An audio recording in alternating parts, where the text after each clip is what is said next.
नमस्कार। मैं कल्पना नलावड़े वसई मुंबई से।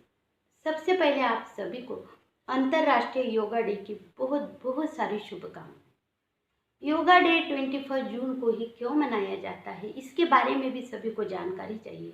इसीलिए पहले हम वो सुनते हैं। भारत के प्रधानमंत्री नरेंद्र मोदी साहब जी ने 27 सितंबर 2014 को संयुक्त राष्ट्र महासभा का आयोजन किया था। उसमें योगा के बारे में बात हुई थी और सबसे पहला योगा डे 2015 को 21 जून को मनाया गया। लेकिन 21 जून को ही क्यों चुना गया? क्योंकि 21 जून के दिन सूरज की रोशनी सबसे ज़्यादा रहती है। इसीलिए सिर्फ भारत में ही नहीं, बहुत सारे कंट्रियों में ये बहुत बड़ा दिन होता है। इसीलिए सब मिलके 21 जून को हम योगा डे सेलिब्रेट करते हैं। और हम में से ऐसे कुछ लोग भी हैं, हाँ आज का योगा डे है, इसीलिए वो क्या करेंगे, फटाफट उस दिन फटाफट उठते हैं, रेडी हो जाते हैं, योगा करते समय बहुत सारे फ़ोटो निकालते हैं और वो ग्रुप पे इधर उधर पोस्ट करते हैं। ये अच्छी बात है, लेकिन वो एक ही दिन के लिए करते हैं, दूसरे दिन कुछ नहीं। लेकिन ये भी गलत बात है। आज अगर देखा जाए तो कितनी सारी बीमारियां बढ़ रही है, जैसे कि acidity, BP, cancer, diabetes, migraine, stress, हमारे वेट का बढ़ना, और सबसे डेंजर वो है हार्ट अटैक। वो तो 25 या 30 की उम्र में भी आने लगा है। सच में ये बहुत ही गंभीर समस्या है। बहुत सोचने वाली बात है कि आखिर ऐसा क्यों हो रहा है। इसके पीछे मेन 3 रीज़न है। सबसे पहला रीज़न है वो है गलत खान पान। दूसरा रीज़न है योगा या एक्सरसाइज की कमी, और जो थर्ड है वो है आलस या कंटाला। Health is wealth. शरीर प्रॉपर्टी, हमारे सबसे बड़ी प्रॉपर्टी। अगर हमारा शरीर अच्छा रहा तो हम कितना भी पैसा कमा सकते, लेकिन इतना पैसा होके भी हम शरीर नहीं कमा सकते, ये बात सभी को पता है। हम में से अगर बहुत सारे लोगों को ऐसा पूछा जाए कि क्या आप योगा करते हो या एक्सरसाइज करते हो, तो 80% पीपल का यही आंसर आएगा, हमारे पास टाइम ही नहीं है। बस यही सबसे मेन प्रॉब्लम है, टाइम का। जो देखो वो अपने अपने काम में इतना बिजी हुआ है कि उन्हें खुद के लिए उनके पास टाइम ही नहीं है। लेकिन जब ऐसी बहुत बड़ी बीमारी आती है तो पूरा छोड़ के उसी को टाइम देना पड़ता है। तभी हमें बहुत दुख होता है, सब छूट जाता है हमारे हाथ से, तभी हमें बहुत दुख होता है। सिर्फ ये दुख हमें ही नहीं, हमारे पूरे फैमिली को होता है, क्योंकि हम हमारे फैमिली के एक ऐसे पार्ट होते हैं। फैमिली मेम्बर में से किसी एक को भी तकलीफ हो गई तो वो तकलीफ पूरे फैमिली को हो जाती है। इसीलिए खुद को हेल्दी रखना हमारा पहला फर्ज है, और वो हम कर सकते हैं। सब कुछ कर सकते हैं, टाइम भी निकाल सकते हैं, लेकिन हमने डिसाइड किया तो हम सब कर सकते हैं। Nothing is impossible, everything is possible. I can do this, ऐसी पहले फीलिंग लाओ। मैं ये कर सकता हूँ या मैं ये कर सकती हूँ। आज हम देखने वाले हैं कि क्या खाना चाहिए, कौन से एक्सरसाइज करने चाहिए, और मेरे खुद के एक्सपीरियंस में आपके साथ शेयर करने वाली हूँ। तो चलो देखो, मनुष्य जन्म हमें एक बार ही मिलता है। सभी को ऐसा लगता है कि हमारा जीवन जो है बहुत सुख से जाए, बहुत शांति से जाए, हमें कोई बीमारी ना हो जाए, ऐसे सब सोचते हैं। लेकिन जनाब, सोच के नहीं कुछ होता, उसके लिए कुछ करना भी पड़ता है। हमें क्या खाना चाहिए? जब हम खाना खाते हैं तो 4 क्वेश्चन अपने आप को पूछने के, क्या, कब, कैसे और कितना।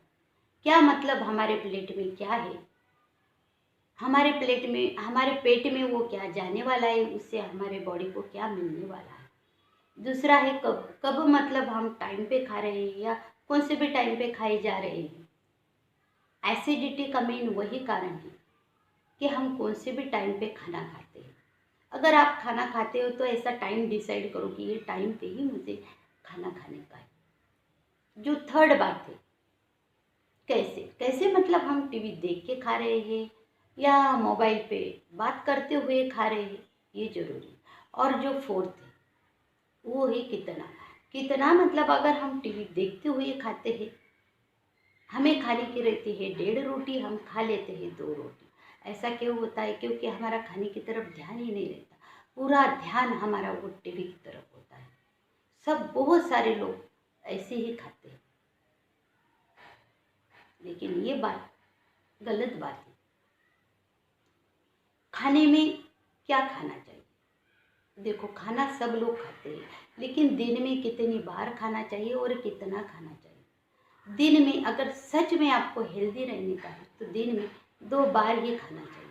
और कितना खाना चाहिए, सबकी अपनी अपनी जो मुट्ठी रहती है, 3 मुट्ठी खाना हमारे बॉडी के लिए सफिशिएंट। अगर 3 मुट्ठी खाना हमारे बॉडी के लिए सफिशिएंट है तो बहुत सारे लोग कितनी बार खाना खाते हैं। सवेरे नाश्ता करते हैं, दोपहर को खाना खाते हैं, इवनिंग को नाश्ता करते हैं और रात को खाना खाते हैं, मतलब 4 टाइम खाते हैं। कुछ लोग तो ऐसे ही 2-2 घंटे के बाद वो खाते हैं। वो कहते हैं कि डॉक्टर ने हमें खाने के लिए कहा है। कुछ लोगों की बात अलग है, उनकी बात मैं नहीं कर रही हूँ, लेकिन कुछ बहुत सारे ऐसे लोग हैं। खाना डाइजेस्ट होने में 3 घंटे का टाइम लगता है, ये सभी को पता है। अगर 2 घंटे के बाद आप खाते हो और 3 घंटा डाइजेस्ट होने में लगता है, तो आप ही हिसाब लगाओ, 2 घंटा, 3 घंटा, 2 घंटा या 3 घंटा, ऐसा कैसा होएगा? आप ही सोचो। खाने में क्या खाना चाहिए? स्प्राउट आप खा सकते हो। खाने में रोज के 3 कलर हमारे पेट में जाने चाहिए, जैसे कि दही या पनीर का सफ़ेद कलर, सब्जी का हरा कलर, बीटरूट या टोमेटो का लाल कलर, ऐसे हमारे पेट में जाने चाहिए। कुछ लोग कहते हैं कि हम तो ऑयल ही नहीं खाते, ऑयल फ्री खाना खाते। ऐसा नहीं है, हमारे बॉडी को ऑयल की भी ज़रूरत रहती है, लेकिन देखो, कोई भी चीज़ खाओ, लिमिटेड खाओ। मतलब जो चीज़ आप जितने प्यार से आज खा रहे हो, वही चीज़ हमारे आखिरी सांस तक वो खा सके, ऐसा खाओ। एक ऐसे लिमिट रखो खाने की। कुछ लोग वो इतना खाते हैं, इतना खाते हैं कि फिर डॉक्टर ही उन्हें कहते हैं कि ये चीज़, खाने की चीज़ आपको हमेशा के लिए बंद करनी पड़े। तब हमें बहुत दुख होता है कि इतनी जो खाने की चीज़, हमारी मनपसंद चीज़, अगर हम हमेशा के लिए नहीं खा सकते, सच में बहुत दुख होता है। खाना ऐसा खाओ, मतलब हर सीज़न के जो फ्रूट्स आते हैं, सब्जियाँ आती है, वो सब हमारे बॉडी के लिए चाहिए। और एक बात ये है कि कुछ लोग क्या करते हैं, 5 लीटर का तेल का कैन लाते हैं या 10 लीटर के लाते हैं, लेकिन ये बात गलत है। तेल खाने का है तो एक तेल मत खाओ। जो 1-1 लीटर की जो तेल के पैक रहते हैं, जैसे कि पहले राइस ब्रांड का खा रहे हैं, तो वो होने के बाद सनफ्लावर का यूज़ करो, वो होने के बाद मूंगफली का ऑयल यूज़ करो, वो होने के बाद सोयाबीन का ऑयल यूज़ करो। इस तरह से एक के बाद एक ऑयल अपने चेंज करते रहो, ऐसा खाओ।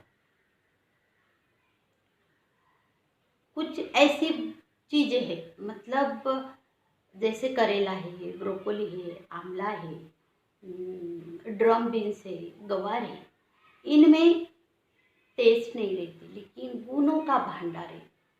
बहुत सारे विटामिन हमारे शरीर को मिलता है। और कुछ चीज़ें ऐसी है जिनमें सिर्फ टेस्ट है, कुछ सेकंड की टेस्ट हमारे टंग को मिलती है, लेकिन उसमें कुछ विटामिन नहीं होता। जैसे कि पिज़्ज़ा, पानी पूरी, कुरकुरे, कुछ अलग टाइप के स्नैक्स। लेकिन लोग क्या करते हैं, वो हमारी बॉडी का ख्याल ही नहीं रखते, मतलब शरीर के बारे में सोचते ही नहीं, सिर्फ खाते रहते हैं, सिर्फ हमारे टंग के लाड़ प्याड़ करते हैं, लेकिन शरीर को उसकी कितनी तकलीफ होती है इसके बारे में वो कभी सोचते ही नहीं। ये बहुत गलत बात है। ऐसे ही छोटे छोटे कुछ रीज़न रहते कि फिर वो बहुत बड़ी उससे बीमारी बन जाती है। जैसे हम खाते हैं तो जो वाइट नमक जो खाते हैं तो वो बंद करो, उसकी जगह पे जो सेंधव नमक है उसका यूज़ करो। शक्कर खाते हैं तो उसकी जगह पे आप गुड़ खाओ, हनी खाओ। ऐसे बहुत सारी बातें हैं कि हम वो कर सकते हैं, वो खा सकते हैं। हम रोज़ रोटियां खाते हैं तो वो नॉन स्टिक के तवे के ऊपर की मत खाओ, उसके लिए लोहे का तवा लाओ, उसके ऊपर की रोटियां रोज़ खाते जाओ, उतना आयन हमें उसके ऊपर का हमारे पेट में जाएगा। और ये भी जानना बहुत ज़रूरी है कि किसके साथ क्या नहीं खाना चाहिए।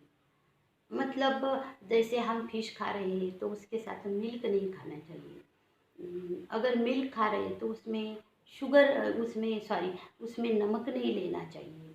जैसे करेला खा रहे हैं तो उसके साथ दूध का सेवन नहीं करने का। घी और हनी सेम क्वांटिटी में नहीं खाने का। मतलब ऐसे कुछ रूल है, ऐसे कुछ जानकारी है कि जिन्हें हमें वो जानना बहुत ज़रूरी है और वो फॉलो करना भी बहुत ज़रूरी है। अगर आप गूगल पे सर्च करते हो कि किसके साथ क्या नहीं खाने का, पूरी जानकारी आपको मिलेगी और वो फॉलो हमें करनी ही पड़ेगी। ऐसे बहुत सारे लोग हैं किसके साथ कुछ भी खाते हैं, हमारे पेट में उसके रिएक्शन हो जाती है। कितने लोगों की मृत्यु भी उसके कारण हो गई है। सच में खाने पीने में बहुत सोच समझ के खाओ। अभी हम आते हैं कुछ एक्सरसाइज की तरफ। हमें कौन से, अगर हमने आधा या पौन घंटा हमारे बिजी टाइम में से निकाला है तो उसमें ऐसे कौन से एक्सरसाइज करने की जिसका हमारे बॉडी के ऊपर उसका असर हो जाए, हमें पूरी उसके बेनिफिट मिल जाए, हमारी जो बीमारियाँ है वो दूर हो जाए। देखो योगा बहुत टाइप के योगा है, मुद्राएं बहुत टाइप की है कि हम एग्जैक्टली ऐसे कौन सा करें, ये भी हमें ये कंफ्यूज करने वाला क्वेश्चन। तो सबसे बड़े प्राणायाम में ही, योगा में सबसे प्राणायाम में सबसे बड़ा है कपालभाति। कपालभाति एक ऐसा योगा कह सकते हो, एक ऐसा प्राणायाम है कि जिससे कई सारी बीमारियां हमारी दूर हो सकती है। जैसे कैंसर जैसी बीमारियां भी उससे ठीक हो सकती है। स्किन के डिसीज है, वेट का कम होना, माइग्रेन जाना, आँखों के प्रॉब्लम। मतलब वो मेन स्विच कैसे रहते हैं, जैसे हमारे घर में बहुत सारे स्विच रहते हैं, टीवी का एक स्विच अलग, ट्यूबलाइट का, फैन का अलग अलग स्विच रहते हैं, लेकिन उन सबको कंट्रोल करने वाला एक जो मेन स्विच रहता है वो हमने बंद किया तो सब बंद हो जाता है, वो शुरू किया तो सब शुरू हो जाते हैं। ऐसी जो है तो समझो वो है कपालभाति। उसका स्पीड कैसे चाहिए, कपालभाति का स्पीड, जब हम सांस छोड़ते, नाक से जब हम सांस छोड़ते हैं तो 1 सेकंड पे एक सांस बाहर निकलनी चाहिए। ऐसे स्पीड से कितनी बार, कितने टाइम के लिए वो करनी रहती है, वो 15-15 मिनट 3 बार, नहीं तो पौन घंटा भी आप कर सकते हो। अनुलोम विलोम, एक नॉस्ट्रिल से सांस लेना और दूसरे नॉस्ट्रिल से सांस को छोड़ना। जब हम ऐसे सुखासन में बैठते हैं, सांस अंदर लेना और सांस को छोड़ना, लेकिन ये ऐसा ना करते। उसके साथ अगर आप मुद्राएं करते हो तो उसका हमें बहुत बड़ा इफेक्ट होता है। ये सिर्फ मुद्रा दिखने में ऐसी दिखती है, लेकिन ये हमारे लिए मेडिसिन का काम करती है। हमारे अंदर इतनी शक्ति है, अगर कोई भी बीमारी हो गई तो बीमारी बरी करने की पावर, शक्ति हमारे अंदर है। और वो ये जो मुद्रा है वो एक दवाई है, हमारे लिए एक ट्रीटमेंट है। तो हम उसके बारे में सबसे पहले जान लेते हैं। देखो हमारी जो बॉडी है वो 5 तत्वों से बनी है। अग्नि, वायु, आकाश, पृथ्वी और जल, ये 5 तत्वों से हमारी बॉडी बनी। सबसे पहले हम देखते हैं ज्ञान मुद्रा। देखो इंडेक्स फिंगर और थंब, ये कौन सी मुद्रा है, ज्ञान मुद्रा। ऐसे करने के मतलब ऐसे ऐसे हाथ करने के आकाश की तरफ, ऐसा स्ट्रेट बैठने का और ऐसे हाथ करके ये करने। ज्ञान, ज्ञान मतलब ब्रेन से, कहाँ से ज्ञान आता है, ब्रेन से। ब्रेन से रिलेटेड जो भी कुछ बीमारी हो इससे ठीक हो जाती है। जैसे माइग्रेन, अगर हमें मन शांत नहीं रह रहा है, हमें मन शांति चाहिए तो आप ये मुद्रा करो। इससे मेमोरी भी बढ़ती है। जो स्टूडेंट लोग हैं उन्होंने ज़रूर ये मुद्रा कर जाएगी, उसका इफेक्ट आपको ज़रूर मिलेगा। ये है ज्ञान मुद्रा। और ये देखो, यही फिंगर, ये जो थंब है यहाँ बेस पे लगाने का, ऐसा, और ये ऊपर से प्रेस करना, देखो ऐसा, मतलब ऐसी स्थिति में आप बैठोगे करने के लिए। देखो ये है वायु मुद्रा। वायु जो कहते हैं ना वात दोष, वायु की वजह से हमें गैस हो जाती है। कभी कभी कुछ हमें ऐसी तकलीफ हो जाने लगती है, हमें समझता नहीं। कभी कभी नेक में पेन हो जाता है, फिर वो रहता है, हाथ में पेन होने लगता है, कमर में पेन होने लगता है, बैक में पेन होता है। एक्चुअली हमें नहीं समझ रहा है होता है कि एक्चुअली हमें क्या हो रहा है। हवा जो हमारे बॉडी में जिधर उधर घूमती है, उधर उधर हमें पेन होता है। अगर हमारे बॉडी में हवा ज़्यादा हो गई तो हमारी बॉडी ऐसी ठंडी पड़ जाती है। इसीलिए आप ये वायु मुद्रा करें, ज्ञान मुद्रा, वायु मुद्रा। अभी ये उंगली की तरफ आते हैं, मिडल फिंगर, ये है आकाश मुद्रा। देखो मिडल फिंगर और थंब ज्वाइन करने की, स्ट्रेट ऐसे करेंगे, ये है आकाश मुद्रा। इससे हमारे बोन और मसल्स स्ट्रांग होते हैं, इम्यूनिटी पावर भी बढ़ाती है, जो गले की समस्या है इससे दूर हो जाती है, हमारी बॉडी फ्लेक्सिबल बनाती है, और जो मिर्गी रोग है इसे ठीक हो जाते हैं। और ऐसा कहते हैं, आई हैव नो एक्सपीरियंस, लेकिन ऐसा कहते हैं कि ये अगर मुद्रा हम एवरीडे को 1 तास बहुत लगन से, बहुत मन से करें तो हमें ज्ञान प्राप्ति होती है। ये मुद्रा करने से, आकाश मुद्रा। और ये देखो, ये थंब के बेस पे लगाने की, थंब इसके ऊपर देने का, देखो ऐसी। ये है शून्य मुद्रा। शून्य मुद्रा मतलब कानों की जितनी भी सारी समस्याएं हमारे कानों की, वो पूरी रह जाती है। जैसे किसी को कम सुनाई देना, किसी के कान से लिक्विड बहता है, किसी के कान में से आवाज़ आने लगती है।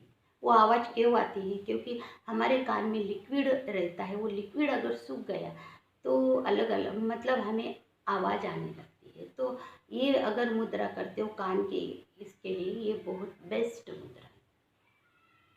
ओके, हम आते हैं इस मुद्रा की ओर।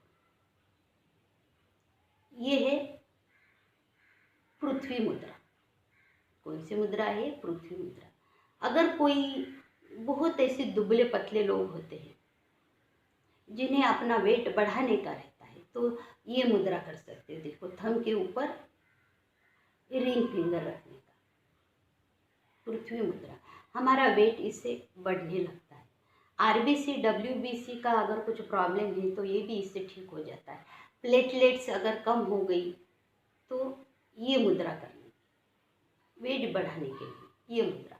और अगर वेट कम करने का है, देखो ये थंब के बेस पे रखने का, ऐसा उस पर प्रेस करने का। देखो सूर्य मुद्रा, देखो आप कर सकते हो। ये कौन सी मुद्रा है?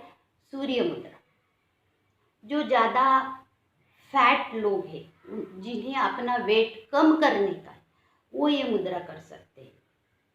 अगर ज़्यादा हीट रहे तो 40 मिनट से 48 मिनट तक, कम से कम आधा घंटे तक ये मुद्रा आप कर सकते हो। सूर्य मुद्रा, सूर्य यानी हीट पैदा करती है, हमारे फैट को ये बर्न करती है ये मुद्रा। अभी हम आते हैं ये मुद्रा, वायु मुद्रा या जल मुद्रा। ये जो छोटा फिंगर है ना, लिटिल फिंगर, जल से रिलेटेड, ये हमारे जल को बॉडी में मेंटेन करती है। जैसे हमारी आंखें ड्राई होने लगती है, हमारे आँखों में जो वाटर लेवल रहती है वो अगर कम हो गई तो आंखें ड्राई होने लगती है। स्किन में पानी की कमी हो गई तो स्किन भी हमारी ड्राई होने लगती है। तो इसके लिए ये मुद्रा बहुत फ़ायदेमंद है। जैसे देखो हमें कभी कभी बुखार आता है, मुंह में टेस्ट नहीं लगती इसकी, तो ये मुद्रा हमें करनी चाहिए। चलते समय किसी के पैर में देखो क्रैम्प्स आते हैं तो वो भी इससे ठीक हो जाते हैं। ये जल मुद्रा, ये जल मुद्रा यूरिन के जो भी हमारे प्रॉब्लम है, यूरिन समस्या, ये इससे पूरी ख़त्म हो जाती है। बहुत सच्ची मन लगा के ये मुद्रा करना। ये अगर आप रेगुलर करते हो तो हमारे स्किन में एक ऐसा ग्लो आता है, जो आप क्रीम लगाते हो ना फेस के ऊपर, उससे भी कहीं ज़्यादा ग्लो ये जल मुद्रा से आता है। अभी हम देखते हैं प्राण मुद्रा। प्राण मुद्रा देखो, लिटिल फिंगर, रिंग फिंगर और थंब, ये है प्राण मुद्रा। प्राण मुद्रा ये शब्द से हमें समझता है, प्राण, प्राण मतलब ऑक्सीजन। ऑक्सीजन से जितने भी रिलेटेड ये बीमारी है, ये मुद्रा से ये ठीक हो जाती है। प्राण मुद्रा, जैसे लो बीपी हो गया तो ये मुद्रा करने की, कोई सीढ़ियाँ चढ़ के जाता है तो उन्हें सांस लगती है तो ये मुद्रा करने की। देखो जैसे आलस कंटाला आता है, जम्भा ये आना, ऐसी यौन आती है हमें, तो ये मुद्रा करनी। ये आँखों के लिए प्राण मुद्रा, आँखों के लिए भी बहुत इफेक्टिव मुद्रा है ये मुद्रा करने की। ये कौन सी? प्राण मुद्रा। हम आते हैं अभी अपान मुद्रा। अपान मुद्रा देखो, मिडल फिंगर और रिंग फिंगर और थंब, ये है अपान मुद्रा। ऐसी करेंगे आप, ऐसे बैठेंगे, ओके। अपान मुद्रा जो कब्ज़ की प्रॉब्लम है उसको ठीक करती है, पाचन संस्था के कुछ रोग है उनको ठीक करती है ये मुद्रा। और डायबिटीज़ के पेशेंट के लिए ये अपान मुद्रा बहुत ही फायदेमंद है। और सबसे महत्वपूर्ण है, जो प्रेग्नेंट लेडी है उन्होंने ध्यान से सुनना, मैं फिर से क्या कह रही हूँ। जो प्रेग्नेंट लेडी है, जब उन्हें 9 मंथ उनका स्टार्ट होता है, देखो अभी जिधर देखो सीज़र की प्रॉब्लम, जो भी कहता है सीज़र सीज़र हो गया है, नॉर्मल डिलीवरी के आजकल बहुत कम केसेस सुनने के लिए मिलता है। तो 9th महीने से शुरू हो, जब से हुआ तब से अगर ये आप करते हो तो डिलीवरी आपकी नॉर्मल हो जाएगी। इतनी इफ़ेक्टिव ये मुद्रा है। नहीं तो आपको डिलीवरी के टाइम पे पेन कम हो जाएगा। 8वें महीने तक कुछ नहीं करना, जब 9th महीना आपका शुरू होने लगता है तभी 1 महीना ये मुद्रा करने की, अपान मुद्रा। और सबसे ज़्यादा मेन बहुत इम्पोर्टेंट मुद्रा है अपान वायु मुद्रा। देखो अपान वायु मुद्रा, ये देखो यहाँ पे ऐसा किया थंब को, और ये दोनों फिंगर है। अपान वायु मुद्रा मतलब देखो, ये इंडेक्स फिंगर थंब के बेस को लगाया और मिडल फिंगर और रिंग फिंगर थंब को ये किया, ऐसा ऐसे करते हुए, ये ऐसे आकाश की तरफ। ये जो है हमारे ऐसे समझो कि हार्ट की मेडिसिन है, एक दवा है, एक टैबलेट है। इतनी इफ़ेक्टिव मुद्रा है हार्ट के लिए। जिन्हें हार्ट के कुछ प्रॉब्लम है, जिनके कुछ ब्लॉकेज है, हार्ट के भी बहुत अलग अलग अलग अलग प्रॉब्लम रहते हैं। अगर किसी को हार्ट अटैक आया और उसे हॉस्पिटल में लेके जा रहे हैं, लेकिन बीच में उनका ऐसा कुछ भरोसा नहीं कि अभी क्या हो सकता है रास्ते में, अगर ऐसी मुद्रा में अगर वहाँ पे जाते हो तो डॉक्टर के जो बेड रहता है, बेड के पास जाने तक हमें कुछ नहीं होगा। जब तक आप ऐसी मुद्राएं करते हो, अपान मुद्रा करते हो, तब तक आपको कुछ नहीं होगा। इतनी इफ़ेक्टिव मुद्रा है। अब आप अकेले घर पे हो, हार्ट अटैक जैसा आ रहा है, आपके साथ कोई नहीं है, अभी क्या करें? तो ये मुद्रा करें, आपको कुछ नहीं होगा। इतनी इफ़ेक्टेड ये मुद्रा है, अपान वायु मुद्रा। अभी 2 ही मुद्रा आपको बताती हूँ मैं। और ये मुद्रा जो है ये कुबेर मुद्रा। कुबेर मुद्रा देखो, ये thumb, index finger, middle finger यहाँ पे लगाने के, और ये हो गई कुबेर मुद्रा। ये किस लिए मुद्रा है कि कभी कभी हम ऐसे डिसीजन नहीं ले पाते हैं कि क्या सही क्या गलत है, ऐसे कंफ्यूज हो जाते हैं आखिर में क्या करूँ मैं, कौन सा डिसीजन लूँ। जो कभी कभी हमारे अंदर निगेटिविटी बहुत बढ़ जाती है। अगर आप ये मुद्रा करते हो, ऐसी ये मुद्रा करते हो, तो निगेटिविटी कम होके आप पॉजिटिविटी की तरफ बढ़ेंगे।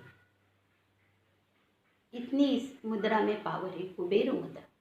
ये आपको सही डिसीजन लेने के लिए हेल्प करे। और सबसे लास्ट ये देखो चिन्मय मुद्रा, ये सब डाइजेशन के लिए। ये है चिन्मय मुद्रा। बस इतनी मुद्रा करना, आपने सब आपके जो प्रॉब्लम है वो सब ठीक हो जाएगी। मुद्रा के लिए मैं एक अलग ही वीडियो बाद में बनाई। बस इतना करना। अगर आपको कुछ पूछने का है तो मुझे आप पूछ सकते हो मेरे यूट्यूब चैनल पे, जो क्वेश्चन है आप मुझसे पूछ सकते हो। अभी कुछ ऐसी बातें हैं कि जो हमारे रूटीन में हम मतलब वो उनके लिए कुछ अलग टाइम निकालने का लिए नहीं होता है, मतलब हम निकालने की ज़रूरत नहीं है। कुछ ऐसी बातें हैं और उससे पैसा भी नहीं लगता। जैसे कि हम रात को सोते समय कॉपर के बर्तन में पानी रखने का और सवेरे बिना मुंह धोए वो पानी पीने का, क्योंकि रात भर की जो लार, मराठी में उसे लाड़ कहते हैं, सलाइवा, हमारे मुंह के अंदर जो जम जाती है वो एक अमृत है हमारे लिए, नेचर ने दिया हुआ एक गिफ्ट अमृत है, उसके साथ पानी पीने का। और जब हम आंखें धोने के लिए जाते हैं मुंह में फुल पानी भरने का और 20-25 बार हमारे आंखों के ऊपर वो पानी मारने का। जब हम नहाने के लिए जाते हैं, नहाने के लिए जब जाते हैं, नहाते सभी है लेकिन कैसा नहाओ, मुंह में फुल पानी भरो है ऐसा, और वैसे नहाओ। जब कोई नया कर रहा है तो उन्हें शुरू में 1-2 दिन में तकलीफ, मतलब ऐसा लगेगा कि मुंह का पानी निकाल देना चाहिए, तभी वो आप पूरा पानी निकालो, फिर से नया पानी ले लो और वैसे नहाओ। सर्दी खांसी जुकाम से हम दूर रहेंगे अगर ऐसा किया तो। नहाने के बाद जब आते हो तो 1 गिलास, मतलब जितना आपको जाए उतना पानी जरूर पीने का। और पानी कभी भी खड़े रह के मत पीना, पानी कभी भी बैठ के पीना। और एक ऐसी बात है, मतलब जब आप वॉशरूम पे जाते हो, शी पे या सू पे जाते हो, ये जब क्रिया आप करते हो तो ये जो टीथ है हमारे, ऐसे एक के ऊपर इतने टाइट करो, ऐसे इतने दबा के रखो। ऐसा होने से आपके गम और जो टीथ बहुत स्ट्रांग हो जाएंगे। ऐसा एवरीडे को आप करना, इसका 101% आपको इफेक्ट होएगा। सभी मुद्राओं का इफेक्ट होता ही है हमारे बॉडी के ऊपर। अभी जो टंक है हमारी, ऐसे अंदर बाहर हम 1 मिनट के लिए कर सकते हैं।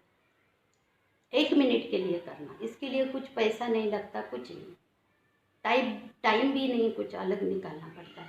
अब अगर ट्रेन पे किधर भी जा रहे हो, ऐसे बैठे हो, नेल के ऊपर आप नेल घिस सकते हो,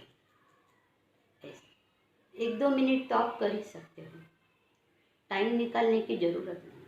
हमारे जो आँखों के एक्सरसाइज है, मतलब क्लॉकवाइज घुमाने की, एंटी क्लॉकवाइज घुमाने की, ऐसे कर सकते हो। आप ऐसे तालियां बजा सकते हो घर पे आने के बाद, जब भी टाइम मिले बहुत सारी तालियां बजाने का हमारी बॉडी के लिए बहुत अच्छा रहता है। ये भी एक्सरसाइज हम कर सकते हो। और जो आते हैं हम नाभि की तरफ, नाभि एक हमारे शरीर का ऐसा सेंटर पॉइंट है। अगर हम उसे घी लगाते हैं तो आँखों की रोशनी हमें बढ़ जाती है, ग्लोज आता है। अगर तेल का तेल या राई का तेल अगर नाभि रात को डालते हैं, थोड़ी मालिश करते हैं, तो नीम का भी तेल अगर डाला तो हमारी स्किन में जो मुहासे है वो जाएंगे, स्किन अच्छी होगी। बहुत ही हमारे बॉडी में हीट हो रही है तो नाभि के ऊपर आइस का एक क्यूब रखो, उसे थोड़ी 1 मिनट मालिश करो, हीट निकल जाएगी। नेक पे अगर रखोगे तो माइग्रेन कम हो जाएगा। कुछ हमारे शरीर में ऐसे पॉइंट भी है, वो दबाने से उसे बहुत आराम मिलता है। लेकिन इतना समय आज मेरे पास नहीं है, इतना ही मैं दूसरा वीडियो में आपको बताएगी, इतना ही करो। और अभी टाइम आ गया है मेरे खुद के एक्सपीरियंस शेयर करने के। मैं छोटी थी तभी से मुझे हेडेक का प्रॉब्लम था, बाद में समझा कि वो माइग्रेन था। माइग्रेन का पेन क्या होता है, जिसे माइग्रेन होता है उसे ही समझता है। बहुत पेन होता है माइग्रेन का। मैंने सब किया, मतलब बहुत बड़े बड़े डॉक्टर को दिखाया, शिविर किया, वो जो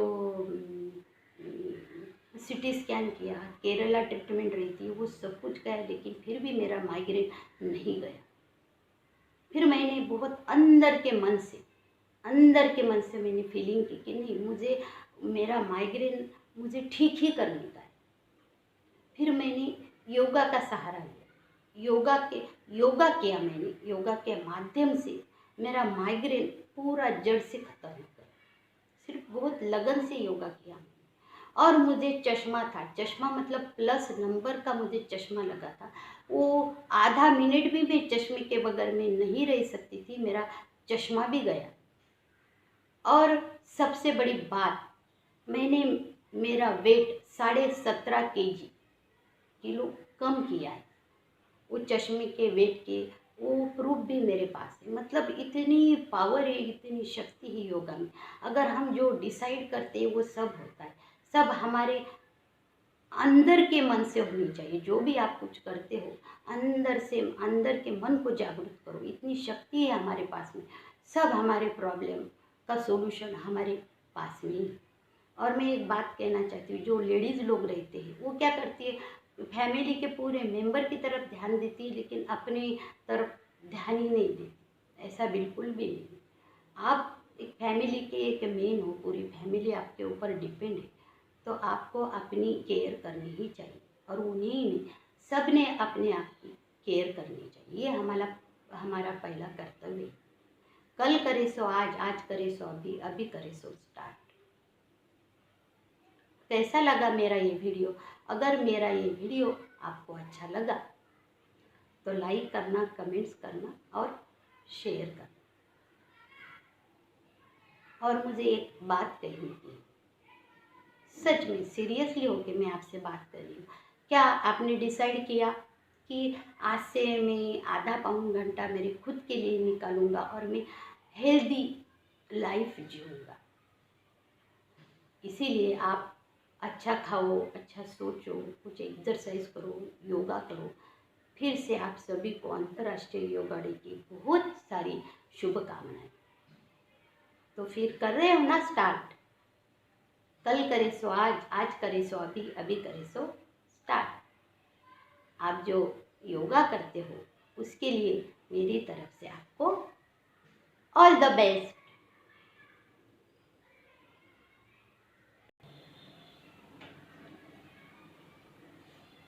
हैप्पी योगा डे।